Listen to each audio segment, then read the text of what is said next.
محفل میلاد شریف میں گیا اور مجھے جن حضرات نے دعوت دی، جب محفل مکمل ہو گئی، اختتام پذیر ہوئی، تو انہوں نے مجھے اپنے گھر میں دعوت دی اور وہاں پر خورد و نوش کا اہتمام کیا انہوں نے۔ میں بھی چلا گیا، مجھے انہوں نے بلایا۔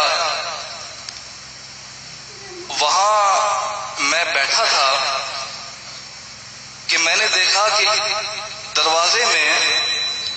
دروازے کی چوکھٹ پر ایک ضعیف شخص، سفید ریش اور نہایت نحیف حالت میں وہ کھڑے ہیں، اور ہاتھ میں ان کے کھنڈی ہے، اور دائیں بائیں ان کو دو لوگوں نے پکڑ رکھا ہے، اتنے کمزور ہیں۔ تو بڑی مشکل سے وہ چل کے آگے آئے۔ میں نے ساتھ والے جو حضرات سے ان سے پوچھا ان کا کیا تعارف ہے؟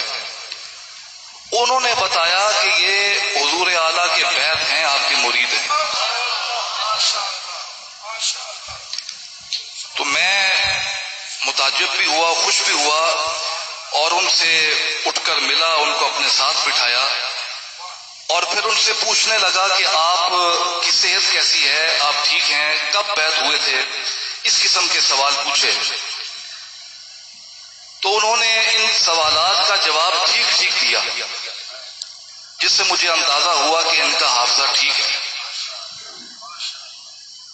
تو اس موقع کو غنیمت سمجھتے ہوئے میں نے ان سے کچھ یہ بات کی۔ میں نے کہا کہ آپ مجھے کوئی ایسا واقعہ بیان کریں جو آپ کی موجودگی میں ہوا ہو، اور حضور اعلیٰ کے پاس آپ بیٹھے ہوں اور آپ نے وہ واقعہ خود اپنی آنکھ سے دیکھا ہو، کوئی سنی سنائی بات نہیں۔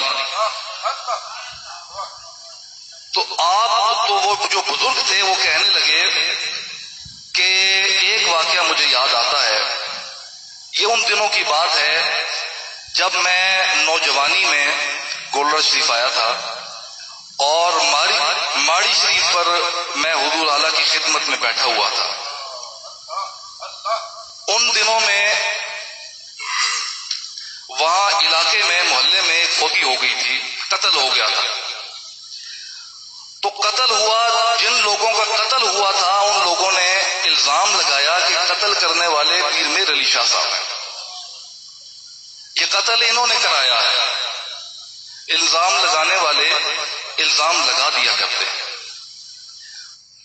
اور یہ بھی میں بتاتا چلوں کہ اہل بیت کے ساتھ یہ رویہ آج کا نہیں ہے، کہ اہل بیت کے ساتھ یہ رویہ آج کا نہیں، یہ بڑا پرانا چلا آ رہا ہے۔ انہوں نے الزام لگا دیا عناد میں، حسد میں، کہ یہ قتل پیر میر علی شاہ صاحب نے کیا ہے، اور انہوں نے مقتول کے جو لواحقین تھے انہوں نے کہا کہ ہم اس کو دفن بھی نہیں کریں گے تا وقت کہ پیر میر علی شاہ صاحب کو سزا نہ دی جائے۔ تو وہ بزرگ مجھے کہنے لگے جی کہ یہ اس وقت حالات تھے کہ میں ماڑی شریف پر بیٹھا ہوا تھا اور حضور اعلیٰ منہمک تھے علماء کو درس دینے میں۔